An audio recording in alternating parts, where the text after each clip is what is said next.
Dans le blog post d'annonce, il y a une phrase que je n'avais jamais vue de la part d'un labo d'IA. Ils disent texto: les utilisateurs trouveront qu'Opus 4.8 est une amélioration modeste mais tangible.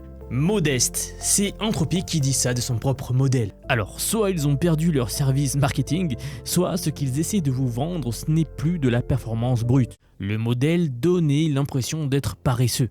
Vous lui donniez une tâche et il faisait la moitié du chemin, puis déclarait victoire. Mais le truc qui revenait le plus souvent dans les retours de Claude 4.7, c'était son attitude.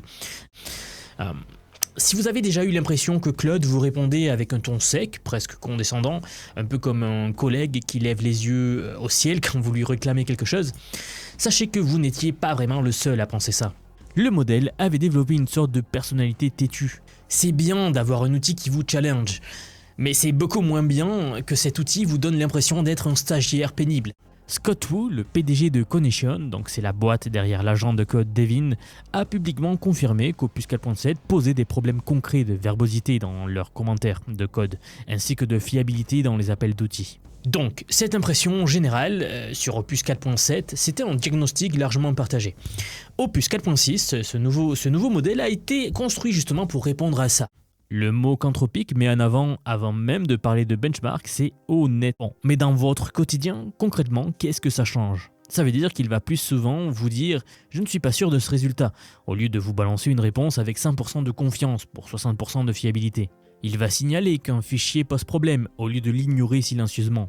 Il va admettre qu'une tâche est plus complexe que prévu au lieu de foncer tête baissée pour vous livrer un truc bancal en prétendant que c'est terminé. C'est moins spectaculaire qu'un bond de 20 points sur un benchmark de code, clairement. Mais vous savez, dans un workflow réel, c'est exactement ça qui fait la différence entre un outil qu'on peut lâcher sur une tâche, laisser tourner, ou un outil qu'on doit surveiller en permanence, comme un enfant de 3 ans avec un feutre dans un salon. Alors, ils ont écrit dans leur blog post que Claude Opus 4.8 est une amélioration modeste mais tangible. Venant d'un labo qui aurait tout simplement pu écrire « c'est le modèle le plus puissant jamais créé » en le collant sur une bannière géante. Simon Willinson, un des développeurs les plus respectés de l'écosystème IA, a dit que c'était rafraîchissant de voir un labo décrire honnêtement sa propre sortie comme incrémentale. Leur argument principal pour ce modèle-là, c'est l'honnêteté. Le changement qui va avoir le plus d'impact immédiat dans votre quotidien, c'est le levier d'effort. Je pense d'ailleurs que la majorité d'entre vous ne l'utilisent même pas.